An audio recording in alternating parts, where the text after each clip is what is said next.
Well, good morning for me, but by the time you get this video, it might not be morning. By this time, you guys have probably heard about that court clerk, Kim Davis, who has been refusing to issue gay marriage license and is currently in jail. So if you guys have not heard the story by now, here's the story in a nutshell. Kim Davis, who is a public official, has been refusing to issue gay marriage license because of her faith. This is a problem. As of June, the law states that gay marriage is legal here in the United States. So the problem here is that she's breaking the law, which has earned her a free ticket to jail. Now, as you can probably imagine, this has stirred a whole mess of emotions and protests and all of that. I mean, on one side, you got people screaming, love wins, love wins, love wins. On the other side, you got the conservative Christian group who are claiming that this is religious persecution and all of that. Is it Kim Davis' right to not issue gay marriage license because of her faith? Or are the Christians correct? Is she being persecuted because of religious reasons? I think this is an interesting event, and I have to side with the gay community on this one. On one hand, yes, we have religious freedom, and we have a right to follow and believe whatever we want to believe. That's one of the cool things about America, is that you can believe whatever you want to believe, right? However, if you are in a public official's position where your job is to uphold the law or do something that is reflective upon the government of that country, you can't just claim religious freedom or religious right and not do the law. Now, what does that mean? What that means is that if you somehow find yourself not able to follow through with that, then you have to step down, or you have to put yourself in a position where you can't do that.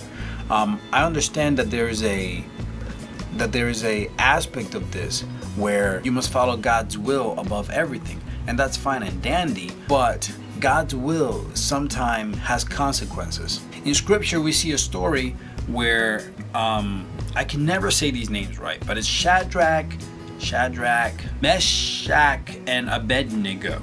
I think I got those right.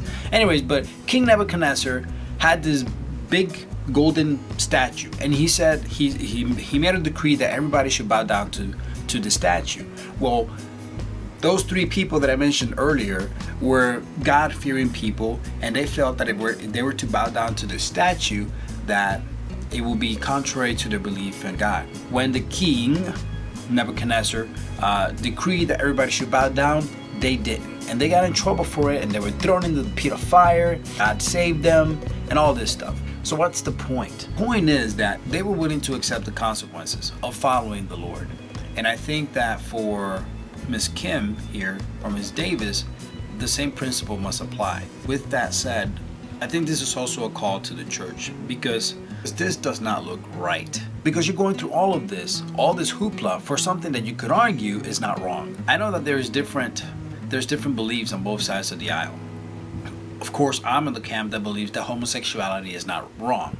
But there are a lot of people out there who believe that homosexuality is wrong and that it is a sin. It is important to know that in scripture, God tells us to love one another, and that is a very clear commandment. And then scripture goes on to even talk about what love is. It talks about how, love is patient, love is kind, and all of this stuff. If you compare that to what's going on today, you will realize that the actions it doesn't match up with the definition of love.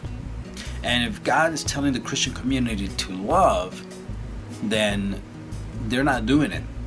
So the question now is, who really is in rebellion? Is it the Christian community, or is it the people who are gay, who had nothing to do with their current situation? In our current society, we have two forms of marriages. We have the religious marriage, and then we have the legal marriage. And a lot of what's being contested is the legal marriage. I honestly find it very difficult to understand why the Christian community has such an issue with this. I believe that homosexuality is not a sin. But even if you believe that homosexuality is a sin, then you have every right, in my opinion, in my book, you have every right to refuse marriage within your church. There is no way within our society that we can force Baptists to marry gay people in their church. We can't do that. There is no way that we can force I don't know, what's another, Pentecostals to marry gay people. That's not going to happen. There's no way that we're going to force anybody within their religion to do anything that it's not decreed in their religion. However, religious marriage and legal marriage are two very different things. The legal marriage within our system is a system that gives certain rights and credits or whatnot to a couple. It is a right that is given to a society. It is not a right that is given to individual religious groups or whatever. So it is wrong that a particular group will say that another group is not worthy to obtain these rights. And that's the situation right now. You have a group, the Christian group, that is saying that another group, the gay group, don't have the right to marry legally, and that therefore cannot enjoy any legal statuses based on that marriage, based on the union of two people. This is not right, because this is not a theocracy. This is a democracy. Or, some people will argue against that. But this is not a political, well, kind of. Anyways, the point is that the fight is not there. We're spending so much energy into things like Kim Davis when we should be spending our energies in loving people, in doing good works, in being testaments of the light that is within us. All these things makes for a better world. Things like Kim Davis do not make for a better world. Things like Kim Davis do not make people fall in love with Jesus. Why is it so difficult for Christians to finally realize that the mission is to bring people to Christ, not to crucify them? We don't have that right. We don't have any right to be persecuting people. We have been forgiven much, and as such, we need to show great mercy. We need to show great compassion. So just a little food for thought. Kim Davis, I don't know her personally. I'm sure she's a great woman and everything like that, but she's wrong. She has no right to be refusing gay people to marry, especially when it's the law. This is a call for Christians to step up, right? Because there's a lot of people out there that are hurting, that need love, and Christians are nowhere to be found. They're just nowhere to be found. Actually, that's not true. You can find Christians. You can find them at the corner, holding up signs and this is wrong, you're going to hell, all this stuff. But where you cannot find them is where they need to be, which is ministering to the sick, which is ministering to the poor, which is ministering to the people that are hurting, which is doing the supernatural, because that's what we need to see. And that's not saying we need to start performing signs and whatever, but that is to say that we need to be the love that people are not seeing in this world. In a world where there's so much war, where there's so much hate, where there's so much crime, where there's so much of everything that is wrong, we're not seeing a light. We're not seeing good. Where is good? The people that are supposed to be good are nowhere to be found. Why? Because they're too busy arguing about things that do not matter. And there you have it. So that's my rant about that. On a positive note, I got to hang out with some friends about 2 days ago.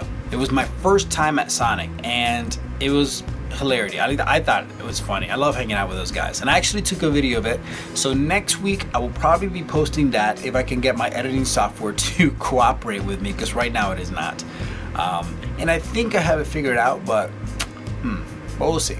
But next week you can look forward to that, and the week after that I am going to do. I am purposing myself to do a video that is very emotional for me, but very important. And it is the video that I have been struggling with for like 2 or 3 weeks now. But it's time. You guys need to have that video. And I feel I need to do that video before I can move forward. So look forward to that the next 2 weeks. Next week, look forward to some crazy moments with me and my friends, Michael and Tristan. And yeah, so that's my story, and I'm sticking to it, and I will see you guys next week.